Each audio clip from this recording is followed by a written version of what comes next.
नमस्कार दोस्तों। आज हम बात करेंगे वेंडर ऑफ सीड्स के चैप्टर नंबर 2 की। और हमने चैप्टर नंबर 1 कंप्लीट कर लिया है। आई थिंक एक ही वीडियो में वो कवर किया है और 70 मिनट के आसपास ही कुछ वीडियो वो होगी। अगर उसको आप थोड़ा स्पीड बढ़ाकर भी देखें तो आपके आधे टाइम में ही वो वीडियो कवर हो सकती है। बहुत ही इजी चैप्टर हैं इसके। और आज हम शुरू कर रहे हैं चैप्टर 2।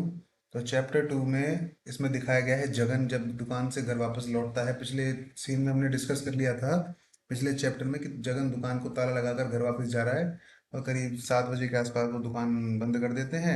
7:30 बज चुके हैं आज के दिन। और जगन करीब घर पर वापस जा रहा है। और यहाँ पर मार्केट रोड कैसा दिखाई देता है उसके वापस जाने के दौरान उसका जिक्र किया गया है। इसके अलावा जगन सुबह उठकर जो टूथब्रश करता है नीम के दांतों उसका जिक्र किया गया है। इसके अलावा उसके जो बाथरूम है उसका जिक्र किया गया है। उसकी पत्नी अंबिका जो कि थोड़ी माइग्रेन से पीड़ित थी, सफ़र सफ़र कर रही थी, उसका जिक्र किया गया है। इन सब का जिक्र यहाँ पर किया गया है। तो आई थिंक अब हमको शुरू कर लेना चाहिए। तो चलिए शुरू करते हैं। चैप्टर 2 कहता है दोस्तों, ए लल, एक सन्नाटा, हैड फॉलन, छा गया था। और मार्केट रोड पर छा गया था एक सन्नाटा। कब? व्हेन ही वॉकड बैक, जब वो वापस जा रहा था होम, घर की तरफ। एट ए लिटिल पास 7:30, करीब उस समय 7:30 बज चुके थे। तो आपसे पूछेगा कि जब वो वहाँ से गुजर रहा था तो टाइम क्या हो रखा था? करीब 7:30, 7:30 बज चुके थे। एन एनॉर्मस शाफ्ट, एक बहुत ही बड़ी किरण। एनॉर्मस का मतलब होता है बड़ी, बहुत ज़्यादा। और शेफ्ट का मतलब होता है किरण। ऑफ ब्लू लाइट, नीली लाइट की। फेल अपॉन द रोड, सड़क पर गिर रही थी। फ्रॉम द कृष्णा डिस्पेंसरी, जो वहाँ पर एक डिस्पेंसरी का नाम लिया जाएगा यहाँ पर। तो आपसे पूछा जा सकता है कि कौन सी डिस्पेंसरी का पेंड्रॉप स्वीट्स में जिक्र किया गया है। तो ऑप्शन में डालते हैं वो कृष्णा डिस्पेंसरी, या फिर राम डिस्पेंसरी, या फिर गवर्नमेंट डिस्पेंसरी, इस तरह से। तो ध्यान रहे कृष्णा डिस्पेंसरी की लाइट जली हुई थी और उसकी लाइट जो है थोड़ी सी बाहर आ रही थी और सड़क पर पड़ रही थी। ही नोटिस्ड, उसने नोटिस किया डॉक्टर कृष्णा को, एट हिज टेबल, कि वो अपने टेबल पर बैठे हुए हैं। And peering at the throat of a patient, और एक मरीज के गले की वो जांच कर रहे हैं। ए स्ट्रीट डॉग, एक सड़क का कुत्ता, आवारा कुत्ता, ले snoring on A heap of stone, वो एक पत्थरों के ढेर पर पड़ा हुआ था। यानी कौन पत्थरों के ढेर पर पड़ा हुआ था? एक कुत्ता। और क्या कर रहा था वो? स्नोरिंग, खर्राटे ले रहा था। On the road side, road की साइड पर।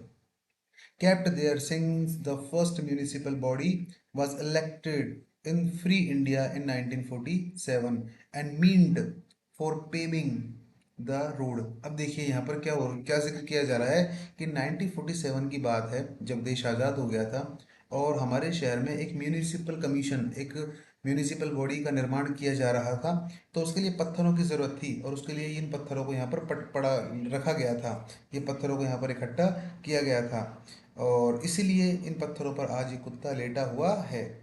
ए light was still seen under the door of truth printing, और ट्रुथ प्रिंटिंग अभी भी क्या है, स्टार्ट थी। और उसके अंदर से लाइट जल रही थी और लाइट को स्पष्ट तौर पर दरवाजे से बाहर होते हुए देखा जा सकता था। इट वॉज शट, ये बंद थी। In deference to the shopping hours act, shopping hours act के नियम के कानून के तहत। इसका मतलब करीब ये नियम पारित था कि भाई इतने टाइम पे दुकानें बंद हो जानी चाहिए। तो ट्रुथ प्रिंटिंग प्रेस वाले ने ट्रुथ प्रिंटिंग प्रेस को बंद तो कर दिया, लेकिन वो अपना काम चालू रख रहा, उसने काम चालू रख रखा था। इसलिए उसने सिर्फ दरवाज़ा बंद किया था और काम बिल्कुल उसका अंदर से चालू था। आज जैसे ठेके पे होता है ना कि 8 बजे ठेके बंद हो जाते हैं लेकिन अंदर से दारू सप्लाई होती रहती है, उसी तरह से इसका काम भी चल रहा है। और अंदर से लाइट आ रही है, इसका मतलब अभी भी काम चल रहा है। जगन जानता था that it if he knocked Nataraj, यदि वो नटराज के दरवाजे को जाकर खटखटाएगा, वुड ओपन द डोर, तो वो दरवाजा खोलेगा। And he could always have the excuse of asking if the book was ready, और अगर वो अपनी बुक के बारे में पूछेगा कि क्या मेरी बुक तैयार कर दी है, तो नटराज हमेशा की तरह कहेगा कि अभी नहीं करी है, अभी वो थोड़ा सा टाइम उसमें लगेगा। और इस तरह से वो हमेशा एक्सक्यूज, बहाने बना देता था। कौन? नटराज। दोस्तों, जगन के बारे में यहाँ पर इस तरह से कहा गया है कि जगन प्राकृतिक चिकित्सा को बहुत अच्छा पसंद करता था। कि नीम से सही कई तरह के जीवन की चिकित्सा हो सकती है। जैसे नीम को उसने संजीवनी कहा है, तो संजीवनी अर्थात जीवन देने वाली। तो इस तरह की काफ़ी चीज़ों के ऊपर जगन ने नेचुरल रेमेडीज़ को कंसिडर करते हुए अपनी एक बुक लिखी थी और जगन चाहता था कि वो बुक पब्लिश हो। तो उसी के लिए उसने ट्रुथ प्रिंटिंग प्रेस में उस बुक को दे रखा था। लेकिन वो ट्रुथ प्रिंटिंग प्रेस वाला आदमी इतना अच्छा नहीं था।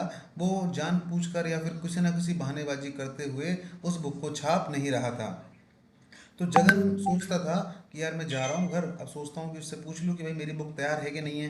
लेकिन मुझे पता है कि मैं पूछूंगा और वो कुछ ना कुछ बहाना लगा के बोल देगा कि भाई अभी मेरी बुक तैयार नहीं है।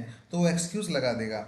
द बुक, ये जो किताब है, had been in the press 4 years. अब 4 का मतलब यहाँ सिंस 4 वाली बात है। 4 यानी अनिश्चित समय से। तो ये किताब कई समय से मैंने टूथ प्रिंटिंग प्रेस में दे रखी थी। आउट ऑफ काउंट यानी इतने समय से जो कि काउंट नहीं किया जा सकता, अनगिनत समय से।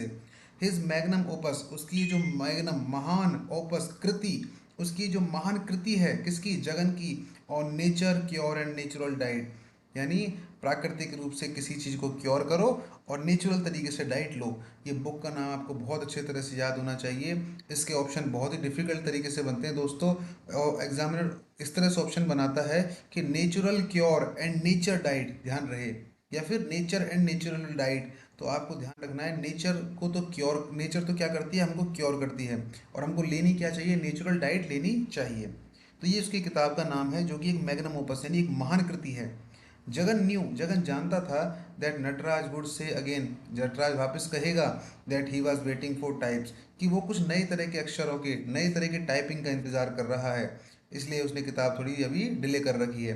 बट लेकिन ही could always sit down if one of his chairs and discuss politics. लेकिन जगन के पास हमेशा मौका था कि वो उसके पास अंदर जाता तो किसी न किसी की तरह की राजनीतिक चर्चाओं में वो अपने आप को संलग्न कर सकता था। इसका मतलब अगर वो जाता तो किसी न किसी तरह से पॉलिटिक्स का मामला छिड़ जाता और वो बहस वहां पर चालू हो जाती। ही ओवरकेम, तो उसने अपने आप को कंट्रोल किया, उसने अपने आप पर काबू पा लिया। द टेम्पटेशन, उस प्रलोभन, उस लालच, उस ग्रीड पर, कौन सी, किताब के प्रिंटिंग वाली, एंड प्रेस्ड ऑन, और वो लगातार आगे बढ़ गया। तो कुल मिलाकर उसने सोचा कि यार रहने देता हूँ, आज नहीं जाता हूँ उसके पास। ये तो वही नाटक करेगा कि यार मैं तो अभी इंतजार कर रहा हूँ, नए शब्द आएंगे और उसके बाद तेरी किताब छाप दूंगा। इसलिए जगन ने इस बात को छोड़ दिया और वो आगे बढ़ गया। वो अपनी दुकान पर, उसकी दुकान पर नहीं गया। मस्ट बी होम, वो सोचता है जगन कि मस्ट बी होम, वो अकेला होगा घर पर। कौन, द बॉय, वो लड़का। कौन लड़का, खुद का बेटा माली।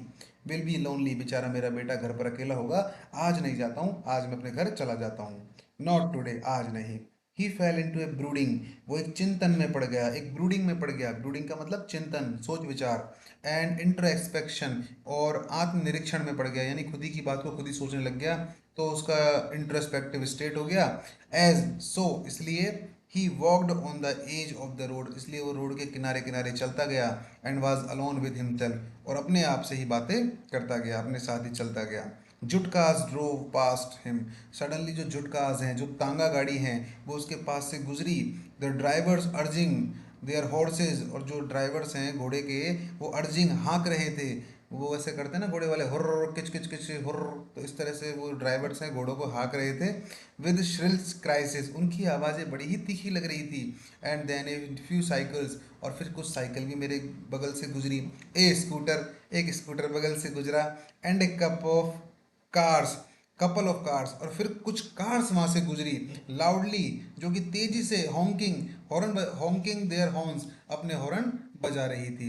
तो ध्यान रखना कौन कौन सी चीजें जगन के पास से गुजरी हैं। आपसे एक क्वेश्चन इससे जरूर पूछा जा सकता है कि इनमें से क्या जगन के पास से नहीं गुजरा। तो वो कहेगा आपसे ट्रेन, तो आपके ध्यान रखना ट्रेन नहीं गुजरी उसके पास से, उसके पास से स्कूटर, साइकिल, घोड़ा गाड़ी। अब वो आपसे बोलेगा कुत्ता गाड़ी, तो कुत्ता गाड़ी नहीं गुजरी थी। तो इस तरह की चीज़ों को वो आपको बहुत अच्छे से याद रखना है।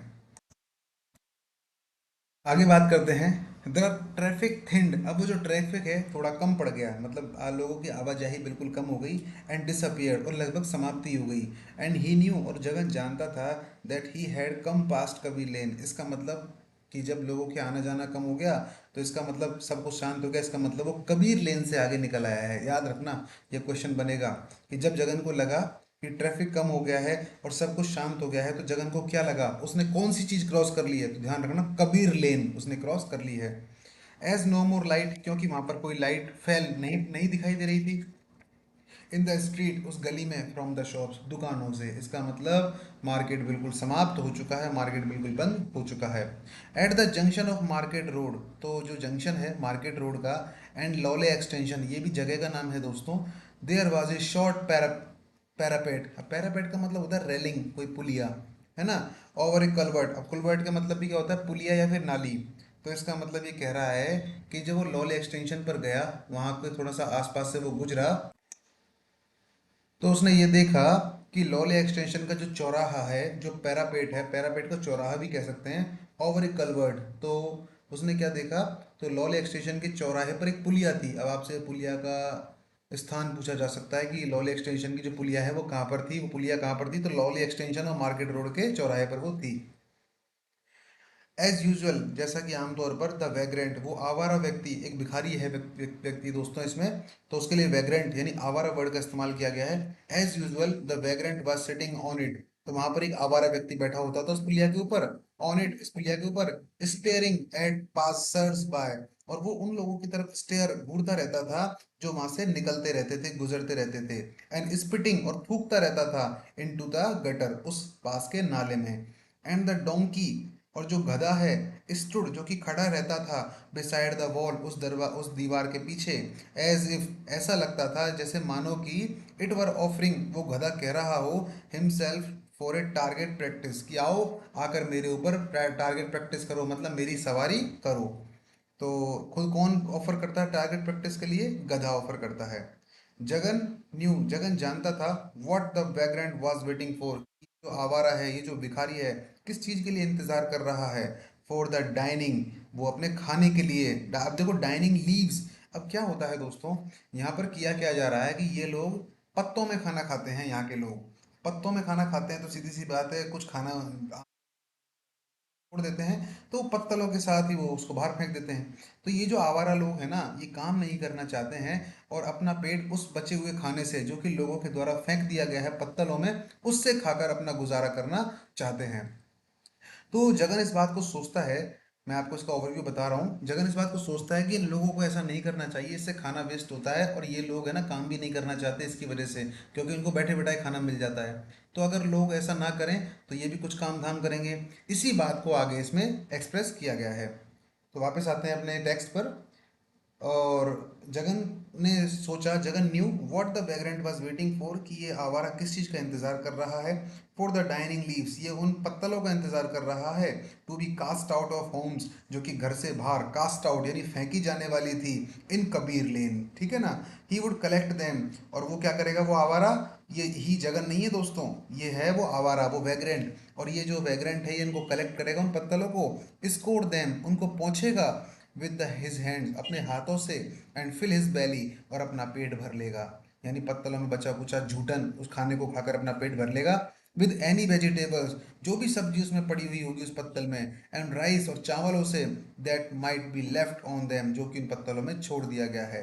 The remedy would be for our nation, हमारे देश के लिए, इन चीज़ों के लिए जो रेमेडी होगी, जो इलाज होगा, वो क्या होगा, टू चेंज इट्स हैबिट, कि हम लोग अपनी आदतों में बदलाव करें।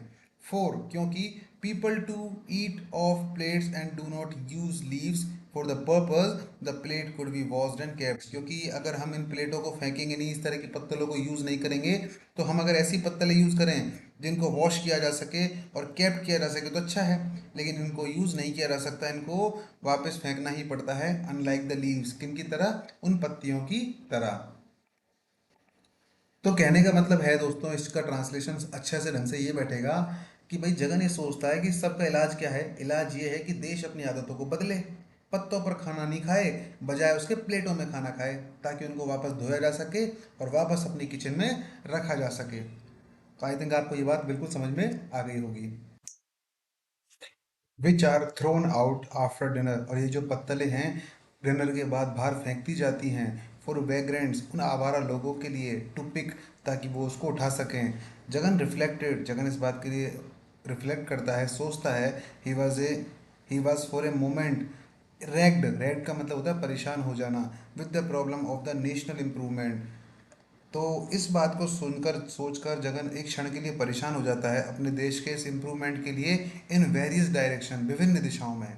वो सोचता है if every one gave up, ध्यान रखना ये डबल इन्वर्टेड कॉमा में जो कोट आ रहा है ये पूछा जा सकता है।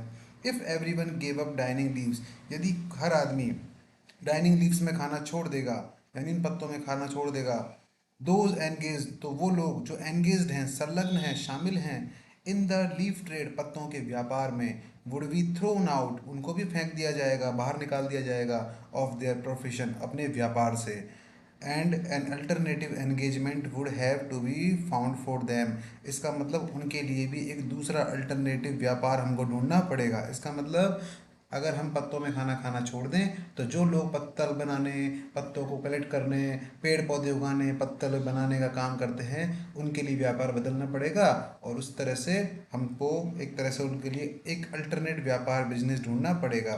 बट लेकिन फर्स्ट, सबसे पहले स्टैटिस्टिक, आंकड़े, शुड बी टेकन, इकट्ठे करने चाहिए, of the percentage of the population, उस जनसंख्या के प्रतिशतता का, ईटिंग ऑफ लीव्स, जो कि पत्तों में खाते हैं। तो सबसे पहले उन लोगों का आंकड़ा इकट्ठा करो जो कि पत्तों में खाते हैं, and those eating of plates, और उन लोगों का आंकड़ा इकट्ठा करो जो प्लेट्स में खाते हैं। वाट काइंड ऑफ प्लेट्स, कौन सी तरह की वो प्लेट्स में खाते हैं, सिल्वर की में खाते हैं, एल्यूमिनियम की खाते हैं, या फिर किसी मेटल अन्य धातु की में खाते हैं। How many were engaged in gathering the dry leaves, कितने प्रतिशत ऐसे लोग हैं जो कि, how many were engaged in gathering dry leaves, कितने प्रतिशत ऐसे लोग हैं जो कि गैदरिंग करते हैं, इकट्ठा करते हैं सूखी हुई पत्तियों की, फ्रॉम द फॉरेस्ट, जंगलों से, ऑफ मेम्पी, अब ये मेम्पी है जगह, तो आपसे पूछेगा कि वेंडर ऑफ स्वीट्स में कौन से जंगल का यूज़ किया गया है। जैसे कि एज यू लाइक इट में हमने पढ़ा था फॉरेस्ट ऑफ आर्डन का इस्तेमाल किया गया है, तो यहाँ पर फॉरेस्ट ऑफ मेम्पी का इस्तेमाल किया गया है। अब आपसे अगर 4 फॉरेस्ट दे देगा, 2-3 फॉरेस्ट दे देगा, या फिर इधर वर्क्स दे देगा, तो आपको ध्यान रखना पड़ेगा। अभी तक हालांकि इस तरह का क्वेश्चन आया नहीं है, लेकिन इसमें भी कोई दोहराए वाली बात नहीं है दोस्तों। एग्जाम का लेवल दिन पर दिन बढ़ता जा रहा है और एग्जामिनर के सोच के दायरे भी बढ़ते जा रहे हैं।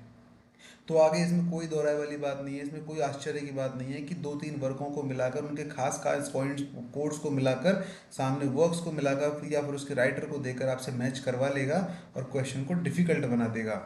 तो how many were engaged in gathering the dry leaves from the forest of Mempi, and stitching, और स्टिचिंग का मतलब क्या होता है, स्टिचिंग का मतलब होता है जो स्टिच करते हैं ना, यानी सीलना, जब किसी भी चीज़ को सुई धागे से हम सीलते हैं तो उसे कहते हैं स्टिचिंग। तो कितने लोग इकट्ठा करते हैं मेम्पी के जंगलों से उस पत्तलों को, एंड स्टिचिंग देम, उनको सीलते हैं, विद लिटिल स्प्लिंटर्स, छोटे छोटे कांटों से, छोटे छोटे तारों से, and how many in cultivating, और कितने लोग खेती करते हैं स्पेशल बनाना लीव्स की, स्पेशल केले के पत्तों की, जिनको यूज़ फॉर डाइनिंग, डाइनिंग यानी खाने के लिए इस्तेमाल किया जाता है। अब देखिए पीपल के पत्ते पे तो खाना खा नहीं सकते आप, वो बहुत छोटा होता है, इसलिए आपने साउथ की रजनीकांत वगैरह की मूवी देखी होगी, कई सारी जोरदार, जिसमें राजा होता है रजनीकांत और बाद में वो अपनी सारी चीज़ें डोनेट कर देता है, तो वो बाद में देखते हैं कि वो केले के पत्तों पर खाना खा रहे होते हैं।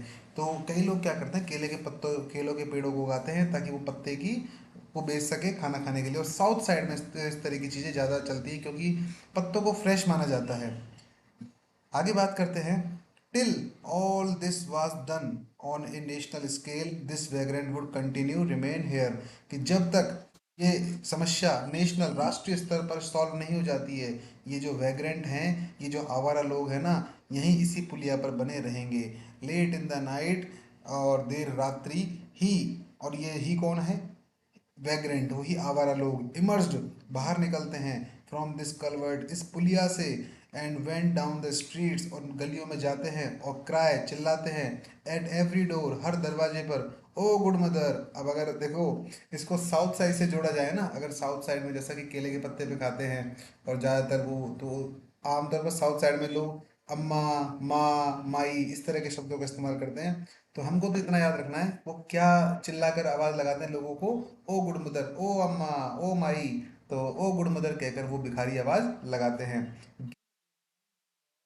राइस, कि जरा एक मुट्ठी भर मुझे क्या दे दो, चावल दे दो, तो इस तरह से वो आवाज़ लगाते हैं वो भिखारी।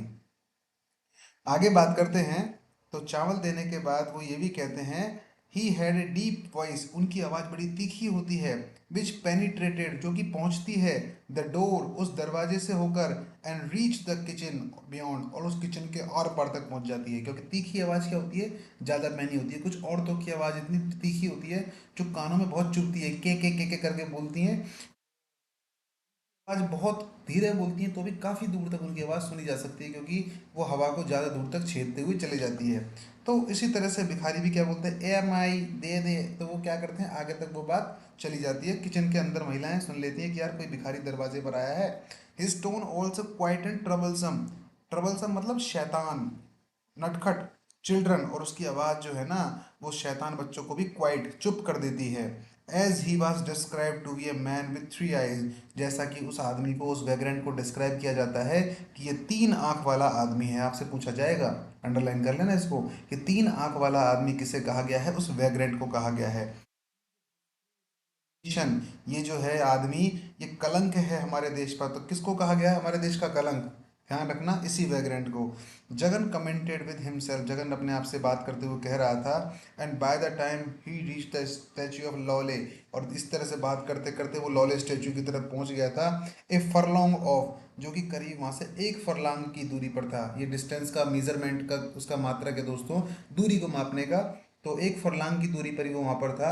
हिज हेड, उसका जो हेड है, थ्रोब्ड, घूम उस, और उसके माथे में घूम रहे थे, उसके मस्तिष्क में नए नए विचार आ रहे थे, with several nation and human problems, कई सारी राष्ट्रीय और मानवीय समस्याओं के, एंड देयर रेमिफिकेशंस, और उनके रिजल्ट्स, उनके परिणामों के। सर फ्रेडरिक लॉले, सर जो फ्रेडरिक लॉले का जो स्टेचू है, उसका चेहरा सिटी की तरफ था, and his back was supposed to be the back of beyond of the one time, और उसका जो बैक हिस्सा है वो एक समय ऐसा माना जाता था, the limit of the city expansion, इस शहर का आखिरी विस्तार। इसका मतलब कभी वो जो मूर्ति है वो उस शहर के बिल्कुल अंतिम छोर पर हुआ करती थी, बट लेकिन दिस प्रोफेसी, ये जो भविष्यवाणी है, बस कंफाउंडेड, गलत साबित हुई, यानी प्रूव्ड रॉन्ग, गलत साबित हुई। कैसे, when Lawley extension, south extension and the new extension all stressed out beyond the statue, जब Lawley extension, south extension, new extension सारे उस मूर्ति के चारों ओर निर्माण कर दिए गए, तो ये मूर्ति जो कि कभी आखिरी किनारे पर थी, अब ये उनके बीचों बीच आ गई है। which had been the last house outskirting the city became the first one for the all newer colonies। तो देखिए क्या था कि जगन का मकान भी इसी लॉले स्टेचू के पास था। तो कभी क्या था कि अब जैसे आपके अपने अपने एरियाज को आप जानते हो कि जैसे आज जयपुर है, तो जयपुर में ये प्रताप नगर वगैरह कभी कभी बहुत बाहर हुआ करते थे। लेकिन सीधी सी बात है, प्रताप नगर के चारों ओर भी काफ़ी और चीज़ें बस गई हैं। तो अभी प्रताप नगर जो पहले बहुत कोने में हुआ करता था, अचानक ये बीच में आ गया है। तो यही कहा गया है कि जगन का मकान बिल्कुल इस शहर के बाहर अलग थलग पड़ा हुआ था, लेकिन अब धीरे धीरे ये सारे एक्सटेंशंस इसके चारों ओर बन गए हैं, और अब ये शहर बिल्कुल बीचों बीच में आ गई है। ये मूर्ति, तो जो मूर्ति कल किनारे पर थी, आज वो शहर के बीचों बीच आ गई है। आई थिंक आपको समझ में आ गया होगा। As Jagan approach to the statue, जैसे ही जगन उस स्टैच्यू के पास पहुंचा, ही फेल्ट ए थ्रिल, उसको एक रोमांच महसूस हुआ। Not at the spectacle of the enormous gentleman, उस बड़े से विशाल मूर्ति वाले जेंटलमैन को देखकर नहीं, standing in A Napoleonic, standing in A Napoleonic attitude, जो कि नेपोलियन की तरह शानदार तरीके से एटीट्यूड दिखाते हुए खड़ा था, उस मूर्ति को देखकर उसको रोमांच नहीं आया। बीनिंगली, प्यार से, सर्वेइंग, वो उसको सर्वे कर रहा था। कौन, वो लॉले स्टैचू का जो पुतला है। अभी देखते हैं, धीरे धीरे नाम आता है उसका, आएगा। जो वो स्टैचू है जो बड़े प्यार से सर्वे कर रहा था, the history and the Fortune of Malgudi, किसके इतिहास का, मालगुडी के इतिहास का, मालगुडी के भाग्य क्या। मालगुडी के बारे में आप आई थिंक सब जानते हैं दोस्तों। मालगुडी एक फिक्शनल टाउन है, और उस फिक्शनल टाउन को लिखा है, गढ़ा है आपके आर के नारायण ने। जैसे आपने बचपन से ही कहानी देखते आए होंगे, पहले डीडी नेशनल जब डिश या फिर रिचार्ज वगैरह, ये जो डिश टीवी छतरियाँ वगैरह नहीं हुआ करती थी, तब हम सभी के घरों में डीडी नेशनल ही आया करता था। और उस समय एक मालगुडी डेज नाम का एक सीरियल आया करता था। तो बड़ी सी अच्छी ट्यून बजती थी, तन ना ना ना ना करते हुए, और बड़ा ही शानदार वो वर्क जो कि आर के नारायण ने लिखा, उसके ऊपर बेस्ड था। तो मालगुडी क्या है दोस्तों, को रियल में ऐसा कोई टाउन नहीं है, बल्कि मालगुडी एक फिक्शनल टाउन है जो कि आर के नारायण के द्वारा गढ़ा गया एक एक बनाया गया एक टाउन है। तो वो जो मूर्ति है काफ़ी सालों से वहाँ खड़ी थी और मालगुडी के इतिहास की कहानी बयान कर रही थी इन एक ग्रांड स्वीप, एक बड़े ही अलग गरे, मतलब बड़े ही अलग अंदाज में।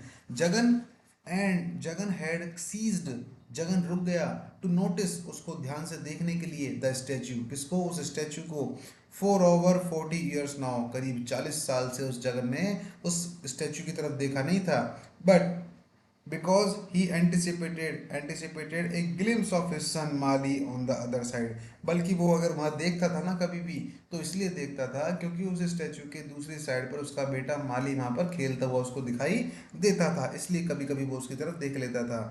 द पेडेस्ट्रल, वो जो कुर्सियाँ हैं, हैड ब्रोड स्टेप्स, और जो सीढ़ियाँ हैं ऑल अराउंड, जो कि स्टैचू के चारों ओर बनी हुई है, विच सर्व्ड, जो कि काम आती थी, एज ए पार्क, एक पार्क के तौर पर, पार्क की क्या, बेंच के तौर पर। क्या होता है कि आमतौर पर सबके शहरों में बड़े बड़े सर्कल होते हैं, उनके चारों ओर पेडेस्ट्रल सीढ़ियाँ बना देते हैं, स्टेप्स बना देते हैं, तो लोग क्या करते हैं, वहाँ जाके बैठते हैं, फोटो वोटो खिंचाते हैं। तो ऐसा ही उस स्टैचू के पास है, उसके चारों ओर भी सीढ़ी बनी हुई है। और कोशिश करूंगा मैं भविष्य में आपको दिखाने की वो किस तरह की फ़ोटो है। अगर नहीं भी दिखा पाऊँ तो आप इंटरनेट पे जाइए, लॉले स्टैचू को सर्च कीजिए और आपके सामने वो फोटो आ जाएगी, तो इमेजरी आपकी थोड़ी स्ट्रांग हो जाएगी कि किस तरह की ये फोटो है, किस तरह का स्टैचू था जिसके चारों ओर उसके लोग बैठते थे। तो सीधी सी बात है, इस स्टैचू के 4 साइड होंगे, ईस्ट वेस्ट नॉर्थ साउथ, तो यहाँ पर इसकी भी बात आएगी कि ईस्ट साइड पर कौन बैठेगा, नॉर्थ पे कौन बैठेगा, साउथ पर कौन बैठेगा। तो एक जनरल आप एक इमेजरी क्रिएट कर लीजिए अपने माइंड में इसके संबंध में, इस स्टैचू के संबंध में। आगे बात करते हैं, द पेडेस्टल, वो जो कुर्सियां हैं, हैड ब्रोड स्टेप, वो बड़ी बड़ी जो सीढ़ियां हैं, ऑल अराउंड, जो कि स्टैचू के चारों ओर फैली हुई हैं, विच सर्व्ड, जो कि काम आती हैं, एज ए पार्क बेंच, एक पार्क की बेंच के तौर पर, फॉर द यंग, जवानों के लिए, and the old of neighbourhood, और बुजुर्गों के लिए, हमारे पड़ोस के बुजुर्गों के लिए, पेंशनर, वो लोग जिनको पेंशन मिल रही है, इसके अलावा आइडलर्स, यानी जो बेकार लोग हैं, टायर्ड वर्कमैन हैं, वो लोग जो काम करके आते हैं थक जाते हैं, इसके अलावा कुछ सिकली सिटीजन, कुछ बीमार नागरिक, बीमार लोग, एडवाइज्ड बाय देयर डॉक्टर्स, उनको उनके डॉक्टर्स के द्वारा एडवाइस दी जाती है, टू इनहेल फ्रेश एयर, कि वो जाकर एक शानदार शुद्ध हवा में बैठें और उसमें सांस लें। सेट फेसिंग ईस्ट, कुछ लोग वहाँ पर देखो पूरब की तरफ, पश्चिम की तरफ, उत्तर की तरफ, दक्षिण की तरफ, ऑन द स्टेप, सीढ़ियों की तरफ मुंह करके बैठे हुए रहते हैं। स्टूडेंट्स लीनिंग, लीनिंग का मतलब झुकना, और स्टूडेंट्स जो है अपने साइकिलों पर, on their cycles, formed A group of southern step, और जो उसकी दक्षिण की सीढ़ियाँ हैं ना उस लॉली स्टैचू की, उसके दक्षिण की सीढ़ियों की तरफ स्टूडेंट्स का एक ग्रुप वहाँ पर रहता था और अपनी साइकिल्स पर वो झुका हुआ रहता था। ऑल ड्रेस्ड, सभी ने पोशाकें पहनी हुई थी, इन टाइट ट्राउजर, ट्राउजर तो सब जानते ही हैं, एंड कलरफुल शर्ट्स, रंग बिरंगी शर्ट्स उन्होंने पहन रखी होती थी, उन लोगों ने, बच्चों ने, जो कि साउथ साइड पर साइकिल पे झुके रहते थे।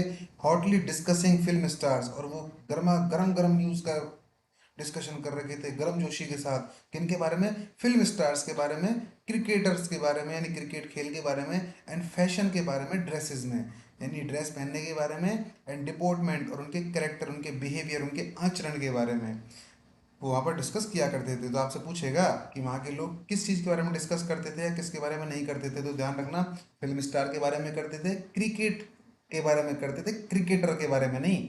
तो क्रिकेट के बारे में करते थे। फैशन इन ड्रेस, अब आपसे पूछ लेगा भाई फैशन इन यूरोपियन ड्रेस ऐसे डाल देगा, तो ध्यान रखना यूरोपियन वर्ड तो उसमें आया ही नहीं था। तो फैशन इन ड्रेस में, और साथ ही वो डिपोर्टमेंट में यूज़ किया करते थे, उनके बारे में गॉसिप किया करते थे। Jagan pass the statue on its north side, अब आपसे पूछे कि भाई जगन कौन सी साइड से होकर गुजरता था, तो जगन उसके उत्तरी साइड से होकर गुजर जाता था, सो दैट, ताकि, he might not embrace his son, ताकि उस वो अपने बेटे को शर्मिंदा ना कर सके। क्यों? क्योंकि जैसे बच्चे जब खेलते हैं तो उसके पिताजी जब गुजरते आते हैं ना, तो बच्चे से भागने खड़े होते हैं, भागने लग जाते हैं कि यार तेरे पापा आ गए, डिस्टर्ब कर दिया हम सबको, तो बच्चे को बड़ा एम्ब्रेस फील होता है, तो वो बेचारा बिना उनको देखे हुए चुपचाप वहां से निकल जाता था। आई होप आपको अब तक का मामला बिल्कुल समझ में आ गया होगा। बट लेकिन, ही लाइक टू मेक श्योर, लेकिन वो ये बात निर्धारित कर लेना चाहता था, निश्चित कर लेना चाहता था, दैट ही वॉज देयर, कि उसका बेटा वहां पर ही मौजूद है, क्योंकि कहीं गायब तो नहीं हो गया। बस वो इसी को देखने के लिए वहां जाता था। विद ए स्विफ्ट ग्लैंस, और बल्कि जल्दी सी तेजी से नजर, नजर से तेज नजर से, एट द ग्रुप, उस ग्रुप की ओर जगन जगन देख लेता था। ही स्पॉटेड माली, और उसमें सबसे पहले वो माली को स्पॉट करता था, ढूंढता था। By the deep yellow of his shirt, उसकी पीली शर्ट में। And the brief glimpse filled with him with Joy, और बेचारे माली की हल्की सी झलक एक पिता को क्या कर देती थी, उसको संतुष्ट कर देती थी। ही टिप टॉप्ड अवे, और वो चुपचाप वहां से चला जाता था। लुकिंग एल्सवेयर, यानी बिना कहीं देखे हुए, इधर उधर देखता हुआ। मटरिंग, बड़बड़ाता हुआ, टू हिमसेल्फ, अपने आप से ही। इर्रेवेंटली, है ना, तो इर्रेवेंटली का मतलब क्या हो रहा है, इर्रेलेवेंटली का मतलब होता है अप्रासंगिक रूप से, तो अप्रासंगिक रूप से वो बड़बड़ाता वहां पर निकल जाता था। क्या, पुअर बॉय, बेचारा लड़का, लेट हिम भी, उसको वहीं रहने दो। याद रखना दोस्तों, आपको लगेगा कि पुअर बॉय फ्रेज किसने इस्तेमाल किया है, तो आपका दिमाग काम नहीं करेगा कि जगन कर सकता है क्या। लगेगा आपको कि एक बाप अपने बच्चे के लिए पुअर बॉय नाम के फ्रेज का इस्तेमाल क्यों करेगा। लेकिन ध्यान रखना, पुअर बॉय जो फ्रेज है वो जगन के द्वारा ही यूज की गई थी। He was very proud of his son, height, weight and growth, तीनों चीजें याद रखनी है आपको, कि जगन अपने बेटे की हाइट, उसकी लंबाई, उसके वजन, उसकी वृद्धि, तीनों चीज़ों को देखकर बड़ा ही प्राउड फील करता था कि मेरा बेटा कितना लंबा है, कितना मजबूत है, कितनी अच्छी उसकी ग्रोथ है। अगर चौथा कोई भी ऑप्शन उसमें डाल दे तो ध्यान रखना, उस दौरान वो वही ऑप्शन देखना, जैसे मान के चलो फेयर, यानी गोरा रंग, तो ऐसे कोई जिक्र किया ही नहीं गया है, तो वो ऑप्शन गलत हो जाएगा। तो ध्यान रखना, चार तीन ही शब्द हैं, height, weight and growth. RPSC के हिसाब से दोस्तों ये वीडियो स्पेशल मैं बना रहा हूँ, ताकि चीज़ों को बहुत अच्छे तरह से टेक्स्ट को कवर करते करते ही कर लिया जाए। देयर आर अदर्स, कुछ अन्य लोग वहाँ पर हैं, but he stands out from among them, लेकिन वो जो मेरा बेटा है उन सब में सबसे अलग हटके दिखता है। ये एक पिता सोच रहा है अपने बेटे के बारे में। But God has in store for him, लेकिन भगवान ने ना जाने उसके भाग्य में क्या लिखा है। ही रिफ्लेक्टेड, उसने प्रतिक्रिया दी। Must give him more time, उसको मुझे थोड़ा और समय देना चाहिए। ही रीच्ड होम, वो घर पर पहुंच गया। हिज थॉट, उसका ये विचार, still hovering about his son, अभी भी उसके बेटे के बारे में लगातार उसके दिमाग में होवरिंग कर रहा था, यानी घूम रहा था। He let himself into his house, तो जगन ने अपने आप को मतलब घर खोला और घर में चला गया, तो अपने आप को घर में लेकर गया जगन, इसका मतलब। Switch on the light, light जलाई। इन द फ्रंट रूम, सामने के कमरे में। टुक ऑफ हिज अपर क्लोथ, अपना ऊपर का कपड़ा उतारा। And hung it on A nail, और इसको एक कील पर, एक खूंटी पर टाक दिया। इन द वॉल, जो कि दीवार में लगी हुई थी। टुक ऑफ हिज जिब्बा, अपना जिब्बा उतारा। And thrust it into A basket, और उसको डाल दिया एक बास्केट में। फॉर टुमारो वॉश, ताकि उसको कल धो सके। He passed through the ancient house, वो एक प्राकृतिक मतलब पुराने कमरे में से होता हुआ, through it's triple series of open court yards, अपने तीन कोर्ट यार्ड्स में से होते हुए।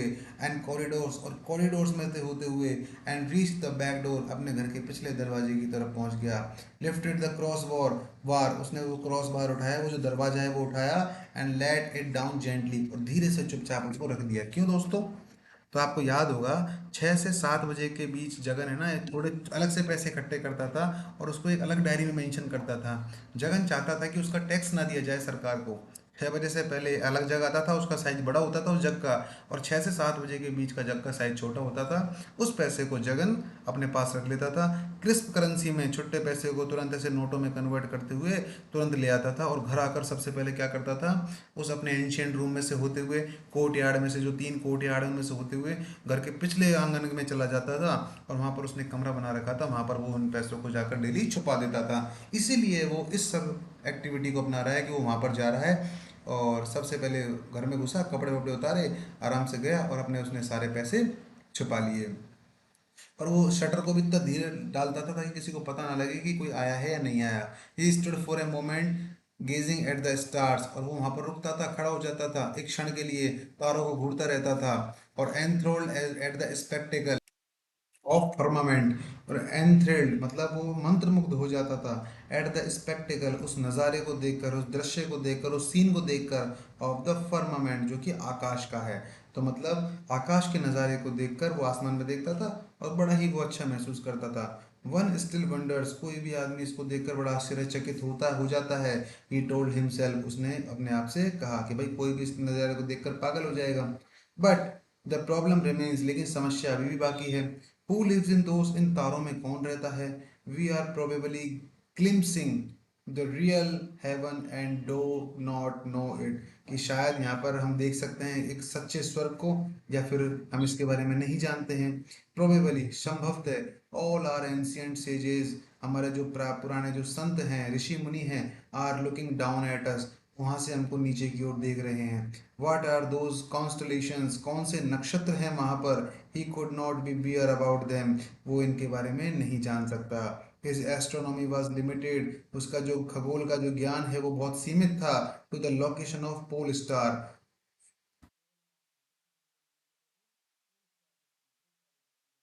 जानता था। ओरियन बेल्ट, वो सप्तऋषि मंडल के बारे में जानता था। और sword of some such point, और कुछ इस तरह के खास बिंदुओं के बारे में जानता था। फॉर विच, जिसके लिए नॉलेज है, फॉर विच नॉलेज, जिस ज्ञान के लिए ही हैड बीन अवॉर्डेड, जिसको पहले एक बार इसको अवार्ड भी दिया गया था, पुरस्कार भी दिया था, ए सेकंड क्लास बैज, बैज का मतलब वही आपका तमगा जिसको बोलते हैं, उसको एक सेकंड क्लास का एक बैच दिया गया था मैनी ईयर्स अगो, कई सालों पहले, इस सब ज्ञान के रखने के लिए। When he was a boy scout, जब एक बॉय स्काउट था। वो आप जानते हैं ना स्काउट क्या होती है? तो आपने 2-3 साल पहले देखा भी होगा स्काउट गाइड जम्बूरी, जो पाली में रोहट में लगी थी जम्बूरी, है ना? और स्काउट तो आई थिंक आप सब जानते ही हैं। तो for all the million stellar, इन सारे असंख्य तारे की बॉडीज, जो शरीर हैं जो स्पार्कलिंग यानी चमक रहे हैं, इसका मतलब ये असंख्य तारे आसमान में चमक रहे हैं। As far as Jagan was concern, Jagan इनकी दूरी को लेकर बड़ा ही चिंतित था। They might not be more than the two, and he had been taught of identity. और जो जगन का ज्ञान है, इस आइडेंटिटी, इस जान पहचान, इससे और ज्यादा कभी बढ़ ही नहीं पाया इस संबंध में। किस संबंध में? इन तारों के संबंध में। तो जितना जगन का ज्ञान था ना दोस्तों इन तारों के संबंध में, बस उसका ज्ञान उतना ही रह गया। इससे ज्यादा जगन ने ना कभी बढ़ाने की कोशिश की, और ना ही कभी उसका ज्ञान इससे ज्यादा और ज्यादा बढ़ा।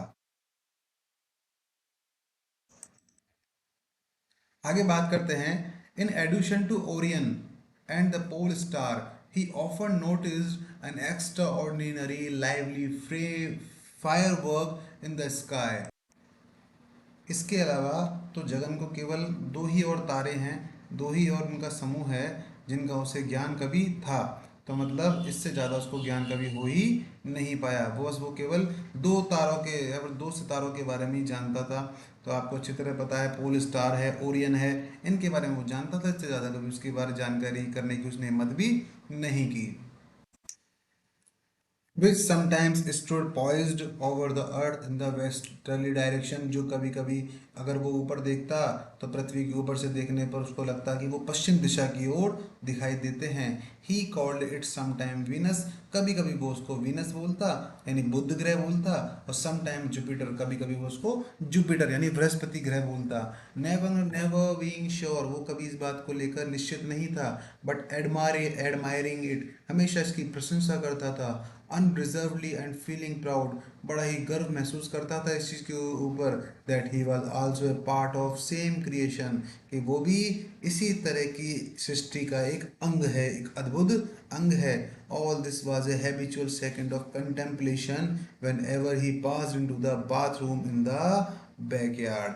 और यही सोचते सोचते, यही अनुभव करते करते जगन जो है अपने घर के पीछे वाले जो बाथरूम है उसमें चला जाता था। तो यही चीज़ आई थिंक आपको समझ में आ गई होगी कि भाई ये उसकी हैबिचुअल हो गई थी ये चीज़ें, कि इन चीज़ों के ऊपर कंटेम्पलेशन यानी सोच विचार करना। वेन एवर ही पास, जब वो जाता था इनटू द बाथरूम, बाथरूम में जो कि कहाँ था, घर के बैकयार्ड में था। The bathroom was a shake, और ये जो बाथरूम था ना एक तरह का खोखा था। जो खोखले नहीं होते वो टीन टप्पर के जो होते हैं उनसे एक तरह का खोखला बाथरूम था। रूफ्ड विद कॉरियोगेटेड शीट्स, और उसकी जो शीट्स थी, जो पट्टी थी ना, वो कॉरियोगेटेड थी, ऊबड़ खाबड़ थी। Beaten out tin was fixed anyhow to a wooden frame to serve as a door on rusty hinges. Hinges का मतलब होते हैं कब्जे, वो नहीं होते कि जो आपके गेटों में कब्जे लगे होते हैं, और रस्टी का मतलब होता है वो कब्जे जिनमें जंग लग जाते हैं। तो क्या कह रहा है, तो ये बाथरूम बहुत छोटा सा था, बिल्कुल खोखा जैसा, जैसे आमतौर पर अपन देखते हैं ना दुकान पे वो छोटे छोटे दुकानदार मिलते हैं, चाय वाले, टपरी वाले, जिसको बोलते हैं खोखा। तो वो बाथरूम भी एक तरह से खोखा जैसा दिखाई देता था, जिस पर जो पट्टियां थी वो ऊबड़ खाबड़ की जैसी छत की बनी हुई थी। और जो खोखा था वो एक तरह से टीन के जो पत्थर नहीं होते क्या, वो जो शीट्स जो होती है जिनको टीन कहते हैं, जो उनके उसमें क्या होता है, लकड़ी में चारों तरफ से उसको फिट कर दिया जाता है और उस तरह से उसको बनाया जाता है। और लास्ट में इस तरह से वो दरवाज़ा पूरी तरह से कभी बंद होता ही नहीं था। तो कुल मिलाकर जब उसकी सिस्टमेटिक ढंग से अरेंजमेंट नहीं होगी तो दरवाजा ढंग से बंद होगा क्या, नहीं होगा। इसलिए कह रहा है ना कि उसका फ्रेम जो था वो किसका था, rapped, warped and the door never shut, इसी वजह से वो दरवाजा कभी भी बंद नहीं होता था। बट लेकिन ऑलवेज लेफ्ट ए गैप, उसमें हमेशा दरवाजे को जब बंद कर देते थे तो एक गैप दिखाई देता था, थ्रू विच, और जिसके माध्यम से, उस गैप के माध्यम से वन ऑब्टेन्ड ए पार्शियल ग्लिम्स, यानी झलक, ग्लिम्स का मतलब होता है पार्शियल, वो झलक, और पार्शियल का मतलब आंशिक, यानी थोड़ी सी झलक of any one by bathing. ये बाथिंग नहीं होता दोस्तों, इसको कहते हैं बेदिंग।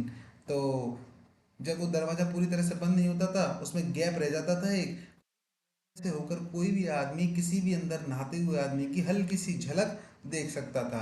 अब हालांकि देखो, कुछ दुष्ट प्रकृति के लोग ही होते हैं जो किसी को नहाते हुए देखते हैं, वरना नहाते हुए देखने का ऐसा क्या है, ऐसा क्या है किसी आदमी के पास जो दूसरे आदमी के पास नहीं है। बस इंसान की सोच है।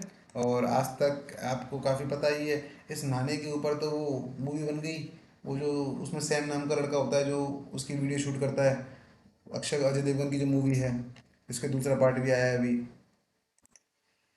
वो जो नाम तो मुझे भी याद नहीं आ रहा, जो 2 अक्टूबर को गोवा जाते हैं, पणजी जाते हैं स्वामी चिन्मयानंद के सत्संग में।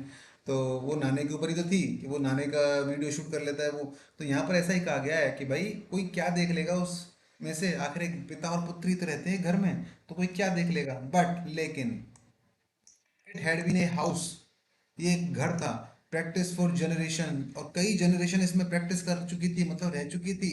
और its members not look through, और इसके जो सदस्य हैं इस परिवार के, बर्स नॉट टू लुक थ्रू, इसमें से झांकेंगे नहीं। इसका मतलब कि चाहे इस दरवाजे में एक हल्की सी दरार रह गई हो जिसके माध्यम से कोई अंदर झांक सकता है, लेकिन जैसा कि इसमें लिखा गया है कि it had been a house practice, ये परिवार की प्रथा थी, फॉर जनरेशंस, बरसों से, पीढ़ियों से, फॉर इट मेंबर्स, इस members not to look through, कि इस दरार में से कोई भी आदमी अंदर झांकेगा नहीं। कौन सा, इसका मतलब कोई भी आदमी किसी आदमी को नहाते हुए देखेगा नहीं। तो ये हमारी परिवार की प्रथा थी। अब इसमें प्रथा जैसा क्या है, लेकिन ठीक है, क्या है कि कुछ बच्चे शरारती होते हैं, किसी को नहाते हुए देख लेते हैं, तो इसलिए बड़े लोगों ने, बड़े बुजुर्ग लोगों ने ऑर्डर पास कर दिया होगा, ऑर्डर कि भाई कोई किसी को देखेगा नहीं। This bathroom remained very much what it had been in the days of his father। तो ये जो घर है बरसों से उसके पिताजी के समय से इसी हालात में था, इसी हालात में था कि उसमें कोई बदलाव नहीं हुआ है। हु हैड रजिस्टर्ड, जिन्होंने इस बात का विरोध किया था, ऑल सजेशंस, उन सारे सुझावों का, फॉर इम्प्रूवमेंट, जो कि इस घर को सुधारने के संबंध में थे। तो इसका मतलब जब भी किसी ने इस घर में थोड़ा सा चेंजेस करने की बात की होगी तो उसके पिताजी ने मना कर दी होगी। आफ्टर ऑल, आखिरकार, ही डिक्लेयर्ड, उन्होंने घोषणा की, no one is expected to live in a bathroom, कि आखिर किसी आदमी को बाथरूम में रहना है क्या, किसी आदमी को बाथरूम में रहना तो नहीं है। One had better come out of it सून, एक आदमी को जल्दी से जल्दी अपना काम करके इसमें से बाहर आ जाना चाहिए, सो दैट, ताकि द रेस्ट, जो बचे हुए लोग हैं, मे हैव ए चांस, उनको मौका मिल सके, ऑफ टाइडिंग देमसेल्फ, अपने आप को साफ सुथरा करने का। तो इस तरह से उन्होंने एक ऑर्डर भी पास कर दिया। वेरी टॉल कोकोनट, एक ट्री, इसका मतलब एक बहुत ही लंबा सा कोकोनट का पेड़ जो है, नारियल का जो पेड़ है, लूम्ड ओवर द बाथरूम, बाथरूम के ऊपर ऊपर फैला हुआ था। शेडिंग, जो कि गिराता रहता था। एनॉर्मस विदर्ड लीव्स, अपने बड़े बड़े सूखे हुए पत्ते। एंड अदर हॉर्टिकल्चर्स, कुछ अन्य चीज़ें, और कुछ अलग अलग चीज़ें। And ends on the corrugated roof with a resounding, resounding का मतलब इकोइंग, गूंजते हुए, खड़खड़ाते हुए, हड़, गड़गड़ाहट के साथ। तो क्या था, उस बाथरूम के पीछे क्या था, एक बहुत बड़ा नारियल का पेड़ था दोस्तों। और वो क्या करता था, अपने बड़े बड़े पत्ती को गिराता रहता था, और उसके पत्ती के गिरने की आवाज़ गड़गड़ाती हुई, खड़खड़ करती हुई, फड़फड़ाते हुए उसके पत्ते गिरते थे, जिससे काफ़ी अच्छा साउंड उत्पन्न होता रहता था। एवरीथिंग इन दिस होम, हर चीज़ इस घर में, had the sense, sanctity, sanctity का मतलब सैंक्शन, मतलब निर्मित की गई थी, ऑफ यूजेज, अपने उपयोग के अनुसार। तो हर चीज़ इस घर में अपने उपयोग के लिए इस्तेमाल की जाती थी। उसका प्लांटेशन इसलिए किया जाता था ताकि वो किसी न किसी तरह से ह्यूमन लाइफ में काम आए। विच वॉज द रीजन, और यही वो कारण था, वाई, कि क्यों, नो इम्प्रूवमेंट वॉज पॉसिबल, उस घर में किसी भी तरह का कोई भी विकास नहीं हो पाया, क्योंकि वो अपनी उस पुरानी चीज को हटाना ही नहीं चाहते थे। अब चूंकि पुरानी चीज हटेगी तब नई चीज बनेगी, और पुरानी चीज हटेगी नहीं तो नई चीज बनेगी नहीं, और वो लोग हटाना चाहते नहीं थे, इसलिए घर में किसी भी तरह का नया कंस्ट्रक्शन हो ही नहीं पाता था, चाहे बाथरूम पुराना हो या नया। जगन्स फादर, जगन के जो पिताजी हैं, एज एवरी वन न्यू, जैसा कि हर आदमी जानता है, हैड लिव्ड, रहा करते थे, एट फर्स्ट, सबसे पहले, इन ए थैच्ड हट, तो मतलब देखो इसका मतलब होता है कच्ची झोंपड़ी। तो जैसा कि सब लोग जानते हैं, जगन के पिता जो है ना, सबसे पहले एक कच्ची झोंपड़ी में रहा करते थे, at the very back of this ground, इस ग्राउंड के सबसे पिछले हिस्से में। जगन रिमेंबर्ड, जगन को याद आ रहा था, प्लेइंग, उस खेलने के बारे में, इन ए सैंड, उस मिट्टी में, उस बालू की टीले की मिट्टी में, हीप, हीप का मतलब ढेर, तो मिट्टी का ढेर मतलब बालू का ढेर, बालू रेत का ढेर। तो जगन को याद आ रहा था अपना बचपन, जब वो उस मिट्टी के ढेर में खेलता था, आउटसाइड द हट, अपनी झोंपड़ी के बाहर। द फ्लोर ऑफ द हट, जो झोंपड़ी का जो फ्लोर था, वाज पेव्ड, वो बनाया गया था, विद ए कूल क्ले, एक ठंडी मिट्टी के द्वारा, and one could put one cheek to it, और जब एक आदमी अपना गाल इस मिट्टी के ऊपर, इस फर्श के ऊपर लगाता था, on a warm day and feel heavenly, तो उसका गला बिल्कुल क्या हो जाता था, उसका जो गाल है बिल्कुल क्या हो जाता था, ठंडा हो जाता था। इसका मतलब झोंपड़ी में आमतौर पर सभी लोग गांव से थोड़ा थोड़ा संपर्क रखते ही हैं, तो गांव में मिट्टी की पुताई होती है, उसमें गोबर मिला के, थोड़ा मिट्टी मिला के, थोड़े छाणे वगैरह मिला के उसमें पुताई होती है, और वो बड़ा ठंडा रहता है, वो कीज ली जाती है। और अगर कोई भी आदमी सीधा गाल, सीधे हाथ पैर अगर वहां रखे, तो गर्मी में भी एक तरह से ठंडक का एहसास हो जाता था। तो ऐसा ही जगन का पुराना घर हुआ करता था जब उसके पिता उस झोपड़ी में रहा करते थे, इस मकान के बनने से पहले। हिज फादर, उसके जो पिताजी हैं, had also trained up a bean stalk on to the thatch, उनके पिताजी जो हैं उन्होंने पौधों की एक क्यारियाँ लगाई हुई थी, एंड वॉच, और वो उसको देखते रहते थे, इस इट्स डेवलपमेंट, इसके विकास को, एंड एनजाइटी, बड़ी उत्सुकता से, विद एनजाइटी, बड़ी उत्सुकता से। When he found some money, जब उनके पास थोड़ा पैसा आ जाता, he put up the walls of the bathroom, तो वो बाथरूम की दीवारों का निर्माण करना शुरू कर देते, लेइंग द ब्रिक्स, ईंटें लाते, विद हिज ओन हैंड्स, अपने हाथों से उनको लगाते, and that become practically the starting point of the house, और यही धीरे धीरे उनके घर के निर्माण की शुरुआत मानी जाती है। दे फैच्ड वाटर, वो पानी लाते थे, फ्रॉम ए वेल, एक कुएं से, अक्रॉस द रोड, जो कि उस रोड के पार था, एंड स्टोर्ड इट, और इस पानी को इकट्ठा कर लेते थे, इन ओल्ड केरोसिन टिन्स, पुराने केरोसिन के डब्बों में और ड्रमों में। His father expanded the house from the back yard to the front, इस तरह से उसके पिताजी ने एक्सपेंड किया, विस्तार किया अपने घर का, पुराने यार्ड से लेकर नए यार्ड तक।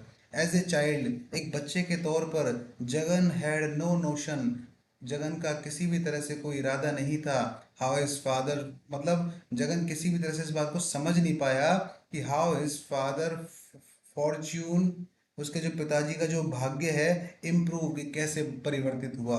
ऑल दो, हालांकि, ही हियर्ड, उसने सुने, वेग वर्ड्स, कुछ स्पष्ट शब्द, सच, जैसे कि अपील, लॉयर्स, लोअर कोर्ट, अपर कोर्ट, तो इस तरह के शब्द जगन घर में सुनता था आमतौर पर। ध्यान रखना कौन कौन से शब्द सुनता था, appeal, lawyers, lower court, upper court. By that the time, समय के साथ साथ, ही बिकेम एन अडल्ट, जैसे जैसे वो जवान होता गया, कैपेबल ऑफ अंडरस्टैंडिंग, वो समझने में सक्षम हो गया, दीज अफेयर्स, इन सभी वर्ड्स को, इन सभी मामलों को।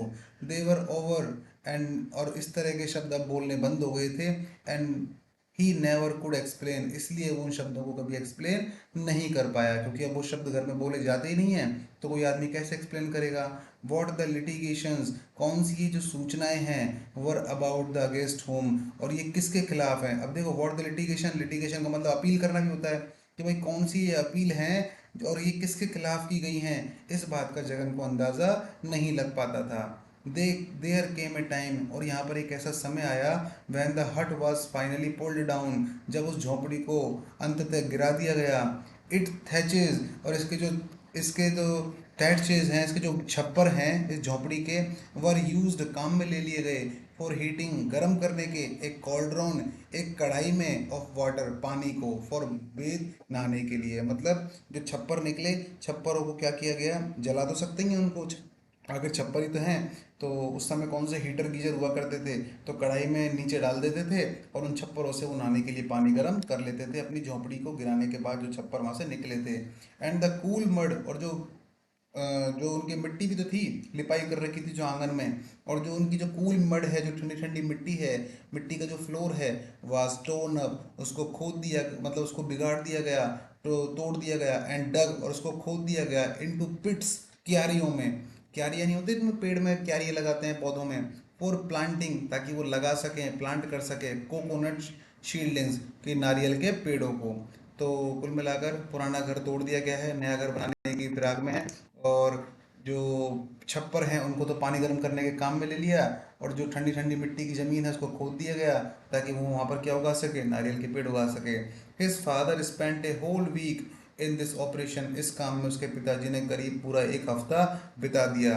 Jagan and his brothers carried of basket, तो जगन और उसके भाई बास्केट लेकर जाया करते थे, ऑफ शोवेल्ड अर्थ, पृथ्वी को खोदते हुए, स्क्रीमिंग विद डिलाइट, आनंद से चिल्लाते हुए, let us build a mountain, चलो एक पर्वत बनाएं, किससे, उस मिट्टी से जो वहाँ से निकली है, तो चलो एक पर्वत बनाएं। Father and his theories of coconut, पिताजी और उनके जो सिद्धांत हैं कोकोनट के संबंध में, rearing and filled the pits with great quantities of salt, तो वो क्या कर रहे हैं, इस जमीन को नमक, बहुत सारा नमक डालकर भर रहे हैं, क्यों, क्योंकि salt is the only thing, ध्यान रखना ये कोड डबल इन्वर्टेड कॉमा में आ रहा है, पूछा जा सकता है किसका है।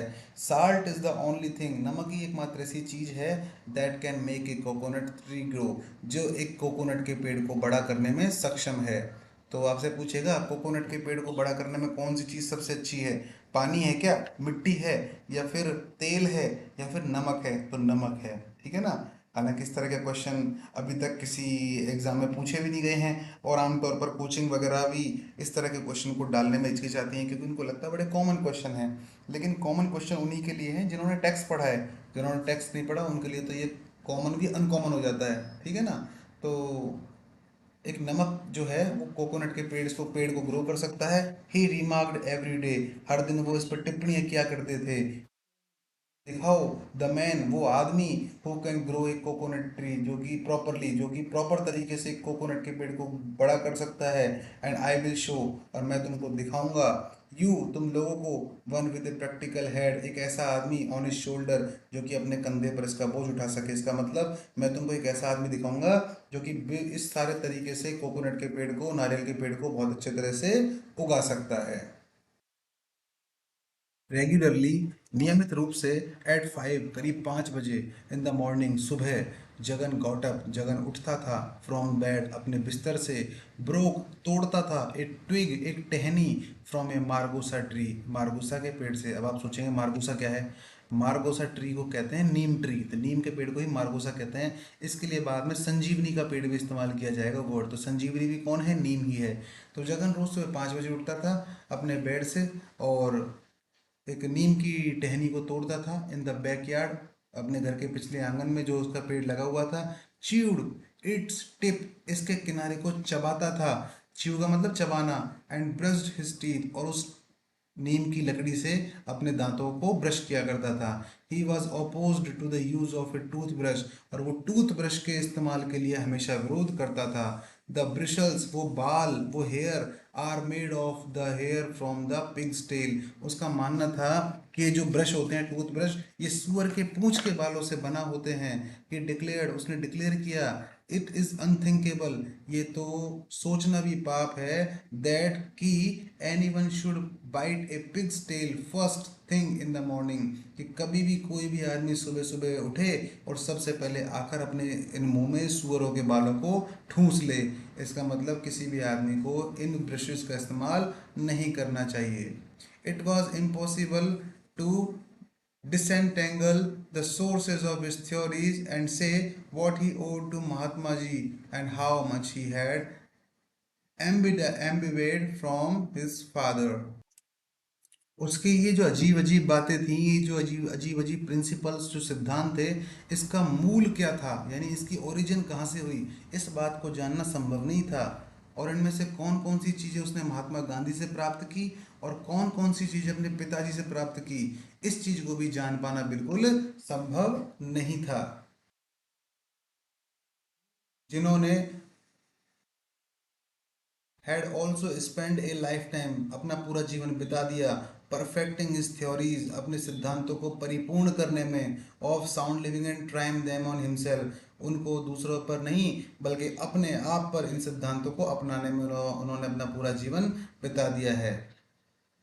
तो कुल मिलाकर समझ में ये नहीं आ रहा कि जगन के अंदर ये बातें आई कहाँ से कि भाई ये पेड़ इस्तेमाल करने चाहिए, टूथब्रश इस्तेमाल नहीं करनी चाहिए, ये सुअरों के बालों से बनी हुई हैं। कुछ चीज़ें उसने महात्मा गांधी जी से ली, कुछ चीज़ें उसको उसने अपने पिता से ग्रहण करी। अब डिस्कस करना, निर्णय लेना ये मुश्किल है कि उसने कौन सी चीज़ें महात्मा गांधी जी से सीखी और कौन सी चीज़ें अपने पिता से सीखी। बस यही कहना चाह रहा है, इसके अलावा यहाँ पर कुछ कहना नहीं चाह रहा है। इवन, हाँ, हालांकि आखिरकार after the advent of nylon bristles, nylon की जो ब्रिसल्स हैं, जो बालों वाली जो टूथब्रश हैं, उनके काफ़ी प्रचलन के बाद भी Jagan never change his views, Jagan ने अपने विचार कभी भी नहीं बदले। Maintaining that nylon had an adverse, adverse मतलब खतरनाक, विपरीत, difficult effect on the animal, animal का मतलब जबड़े। तो उसको लगता था कि ये जो नायलॉन की ब्रश है, ये हमारे जबड़ों पर एक खतरनाक इफेक्ट छोड़ती है। यू डिसबिलीव मी, हालांकि तुम मुझ पर विश्वास नहीं करते हो। रिमेंबर, याद रखो, माय फादर, मेरे पिताजी, हु डाइड एट 90, जो कि 90 साल की उम्र में मरे थे, without a single tooth loose in his jaws, उनके जबड़े में एक भी दांत गायब नहीं हुआ था, यानी उनके दांत इतने मजबूत थे।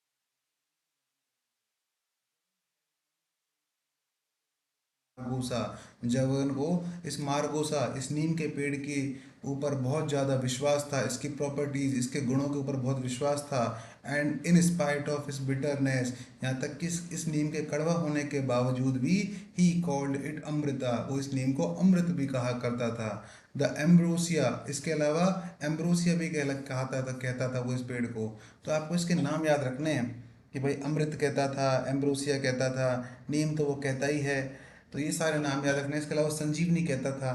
द एम्ब्रोसिया, वो ambrosia which kept the gods alive, जो कि भगवान को भी जिंदा कर देता है। एंड समटाइम्स, कभी कभी, ही कॉल्ड इट संजीवनी, उसको संजीवनी भी बुलाता था। द रेयर हर्ब, ये बहुत ही मुश्किल जड़ी बूटी है, दुर्लभ जड़ी बूटी है। मेंशनड, जिसका वर्णन किया गया है इन द एपिक्स, पुराणों में भी, विच, जो कि हेल्ड एट द नोस्ट्रिल्स, अगर किसी के नाक पर सूंघा भी दी जाए ना, तो could bring the dead to life, तो ये मरे को भी जिंदा कर दे, इसीलिए तो संजीवनी कहते हैं इसको। तो ही नेवर सीज्ड, वो कभी भी बंद नहीं करता था, टू फील, ये महसूस करना, ग्रेटफुल, थैंकफुल यानी धन्यवाद करना, टू हिज फादर, अपने पिता का, यानी वो कभी भी अपने पिता का धन्यवाद करता था, फॉर, इस बात के लिए, planting A seedling in his time and providing him with A perennial source of trees, कि उन्होंने इस पेड़ को हमारे आंगन में लगाया और ताकि ये हमको एक सोर्स बनाया, हमको इसको टेक करने का, इसको चबाने का। तो क्योंकि नीम का पेड़ अब आंगन में है, आपको पता है कई कई जगह तो नीम के पेड़ों की दांतों ने पैसे में बिकती हैं, यहाँ तक कि अमेरिका ने भी इसका पेटेंट लेने की कोशिश की थी नीम के पेड़ की, लेकिन अमेरिका को दिया नहीं गया, क्योंकि हमारे पुराणों में भी इसका जिक्र किया है, भारत ने इसका हवाला दिया कि जिसका हमारे पुराणों में भी जिक्र है उसका पेटेंट आप कैसे ले सकते हो, इसका गुण तो हमारे पुराणों में बताए गए हैं, तो फिर उसका पेटेंट उसको नहीं दिया गया। तो इतनी शानदार चीज़ है नीम, और आज हम इस बदलते हुए दौर में नीम तो कभी करते ही नहीं है, बस वही सारी चीज़ें, वही टूथब्रश, और जिसमें किसी में जानवर की हड्डियाँ, किसी में कुछ मिला होता है। तो कहने का मतलब जगन प्राकृतिक चिकित्सा के ऊपर बहुत फोकस करता है, और इसलिए उसने अपनी किताब भी लिखी है कि जो नेचर क्योर करेगी, और नेचुरल डाइट, इसके बारे में, nature cure and natural diet, यहाँ तक कि आपको याद होगा। आगे बात करते हैं, एनफ, पर्याप्त है, फॉर हिज जनरेशन, ये सिर्फ उसकी पीढ़ी के लिए पर्याप्त नहीं है, एंड द नेक्स्ट, बल्कि आने वाली पीढ़ियों के लिए भी पर्याप्त है, इतना नीम इसमें है। कंसीडरिंग, इस बात पर विचार करते हुए, उन डायमेंशंस पर ऑफ द ट्री, उस पेड़ के सारे विचारों पर, डायमेंशंस पर, सारे परिदृश्यों पर विचार करते हुए उसने इस बात को कहा। ही च्यूड इट बिटर लीव्स, वो उसकी कड़वी कड़वी पत्तियों को भी चबाता था। वंस ए मंथ, महीने में एक बार। तो ध्यान रखना, जगन महीने में एक बार नीम की पत्तियों को चबाता चबाता था। मैं ऐसा क्यों कह रहा हूँ एक बार महीने में, क्योंकि आगे नीम के फूलों को भी वो करेगा हर 7 दिन में, ठीक है ना। तो पत्तियों को तो महीने में एक बार चबाता था। And it destroyed all bacterias in the system, और ये हमारी बॉडी के सारे बैक्टीरियाज को ख़त्म कर देता है। He felt elated when the breeze blew, और जब वो ठंडी ठंडी हवा बहती तो उसको बड़ी प्रसन्नता होती जगन को। The air passing through the margosa boughs, और जो एयर है जो कि मार्गोसा की टहनियों से होकर गुजरती थी, बिकेम एन एंटी थाइफॉइड एजेंट, ये एक तरह से टाइफाइड जो होता है उसके लिए एंटी का काम करती है। मतलब आपको टाइफाइड नहीं होने देगी, कौन? ये हवा, क्योंकि वो नीम के पेड़ों से होकर गुजर रही है और आपकी नाकों में से होकर जाएगी, नाक में से होकर जाएगी तो आपकी बॉडी को रिफाइन कर देगी और आपको टाइफाइड की समस्या नहीं होगी, ऐसा जगन का मानना है। And during the summer rains, और गर्मियों में होने वाली बारिश के टाइम पर, द प्लेस बिकेम फ्रेगमेंट, ये जो प्लेस है बहुत ही खुशबूदार हो जाता था। एज द लिटिल येलो, क्यों? क्योंकि जो लिटिल येलो, छोटी छोटी पीली पीली फ्लावर्स, फूल जो होते हैं, किसके? ट्री के, इस मार्गोसा ट्री के, ड्रिफ्टेड डाउन लाइक फ्लॉज, वो जमीन पर गिरते रहते थे। ही कलेक्टेड देम, जगन उनको कलेक्ट करता था। फ्राइड देम इन घी, और इन फूलों को फ्राई करता था घी में। एंड कंज्यूम्ड, और उसको खाता था। द एम्ब्रोसिया, उस एम्ब्रोसिया के पेड़ के फूलों को, उस नीम के पेड़ के फूलों को, for all his worth once a week, हफ्ते में एक बार। तो देखो, नीम के पत्ते को वो खाता है महीने में एक बार, और नीम के फूलों को घी में तलकर खाता है हफ्ते में एक बार। इसलिए मैंने पहले भी कहा था इस बात को याद करने के लिए। हिज वाइफ, उसकी जो पत्नी है, refuse to associate herself with any of his health giving activities, उसकी वाइफ हमेशा मना करती थी उस बात को मानने से जो कि चीज वो बताता था अपनी हेल्थ को इम्प्रूव करने के लिए। शी हेटेड हिज थ्योरीज, वो उसके सिद्धांतों से नफरत करती थी। And lived her own life, अपनी खुद की जिंदगी जीती थी। अब देखो दोस्तों, यहाँ से बात आगे बढ़ेगी अलग अलग तरीके से।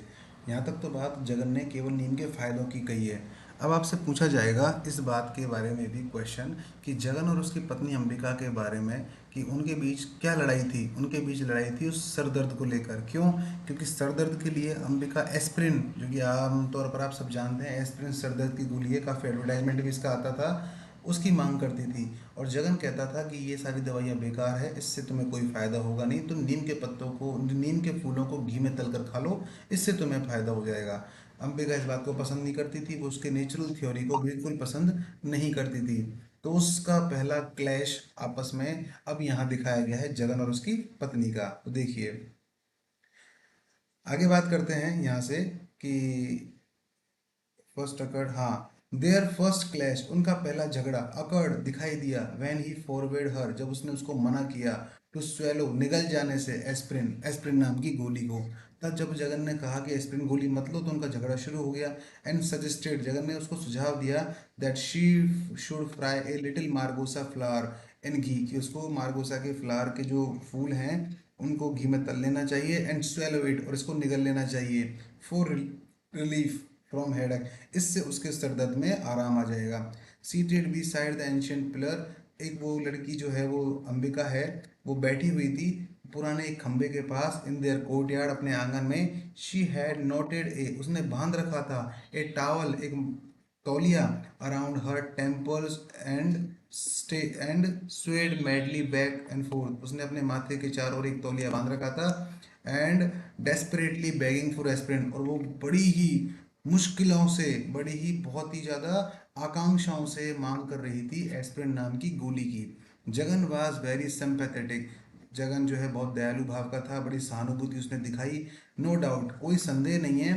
But was convinced that aspirin would do her no good, लेकिन वो उसने उस बात को सहमत कर दिया उस बात को कि एस्पिरिन तुमको किसी भी तरह से कोई लाभ, कोई फ़ायदा नहीं पहुंचाएगी। She had just looked at him and said, Ambika ने बस उसकी ओर देखा और बस कहा, oh this headache is not half as unbearable as you talk, ये जो है ना सर दर्द है ना, वो तो फिर भी मैं बर्दाश्त कर लूंगी, ये तो इतना आधा है दर्द तुम्हारे उस बात के आगे जितना तुम जो बातें कर रहे हो ना, यानी तुम्हारी बातों के आगे ये दर्द आधा है। तुम्हारी बातें मुझे ज़्यादा परेशान कर रही है ना कि ये दर्द। You would sooner see me dead I suppose, मुझे लगता है तुम जल्दी ही मुझे मरा हुआ देखोगे। Your headache has made you crazy, Jagan कहता है कि तुम्हारे सिर दर्द ने तुमको पागल बना दिया है।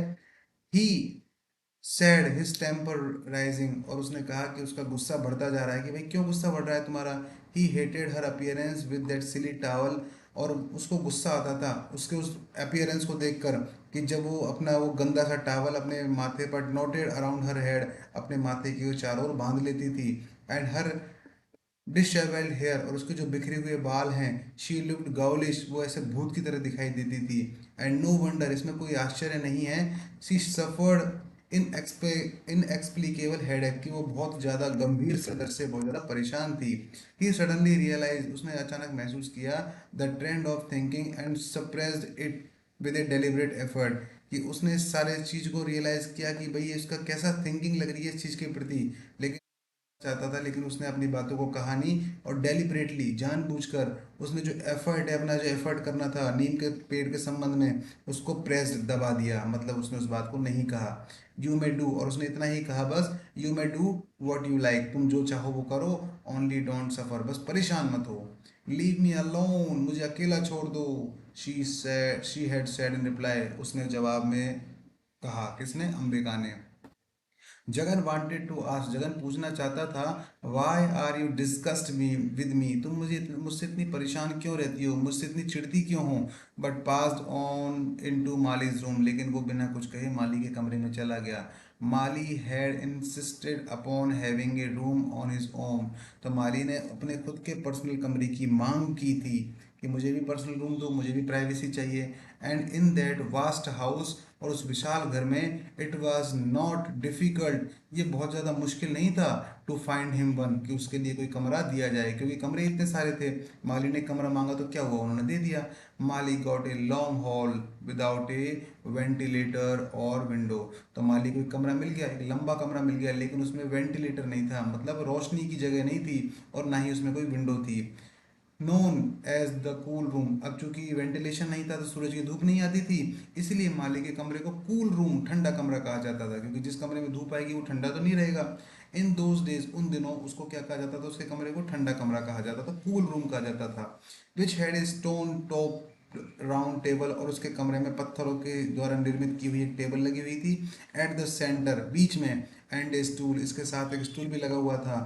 एंड माली सीम्ड डिलाइट, माली बड़ा ही आनंद महसूस कर रहा था, टू असाइन दिस, इस बात को असाइन करते हुए कि उसको क्या मिल गया है, उसको दिस रूम, एक कमरा मिल गया है। As it was near the kitchen, क्योंकि ये कमरा किचन के पास था, एंड द मेन हॉल, और मेन हॉल के पास भी था। And he could enjoy privacy, Mali को इसमें अपने एकांत भाव मिल चुका था, माली को पूरी तरह से इस कमरे में प्राइवेसी मिल गई थी, विदाउट लूजिंग साइट, और वो उसकी जो दृष्टि है वो उन चीज़ों को देख सकती थी, मतलब माली को कमरे में प्राइवेसी तो मिली, साथ में जो भी घर में हो रहा था उससे वो लूज नहीं रहता था, मतलब उसके बिना जाने नहीं रहता था, सब कुछ पता उसको लग जाता था। तो माली अपनी प्राइवेसी का एंजॉय ले सकता था, without losing all of the goings, goings का मतलब उन activities on in this house, तो उस घर में जितनी भी चीज़ें हो रही थी माली को उन सब के बारे में भी पता होता था। Such as the argument between his father and mother और देयर कॉन्वर्सेशन विद विजिटर्स, तो उसमें उस कमरे में से उसके माता पिता के बीच की चिक चिक जो कॉन्वर्सेशन है, और जो विजिटर मेहमानों के आगमन के साथ जो बातचीतें होती थी, सब कुछ उसको सुनाई देता था। He had a few books heaved on the round table, तो उसने उस टेबल के ऊपर जो राउंड टेबल थी कुछ किताबें रख रखी थी। And some house building blocks, बचपन में आपने खूब खेले होंगे हाउस बिल्डिंग ब्लॉक्स के गेम, तो उसने कुछ हाउस बिल्डिंग के जो ब्लॉक्स हैं उनको भी रखा हुआ था, जानते हैं ना आप, एक के ऊपर एक जमा के उन ब्लॉक्स को एक घर का निर्माण कर दिया जाता है। वो खेल जगन खेलता था, वो भी उस टेबल के ऊपर पड़ा हुआ था। Jagan had ask him, Jagan ने उससे पूछा, अपने बेटे से, माली से, बॉय बेटा, डू यू नो, क्या तुम जानते हो, where your mother keeps her headache pill, तुम्हारी माँ अपनी दिमाग की सिर दर्द की दवाई कहाँ रखती है। तो माली कहता है, आई नो, मैं जानता हूँ पापा, but she will not let me touch it, लेकिन वो मुझे उसको छूने नहीं देती। तो जगन बोलता है, क्यों क्यों छूने नहीं देती।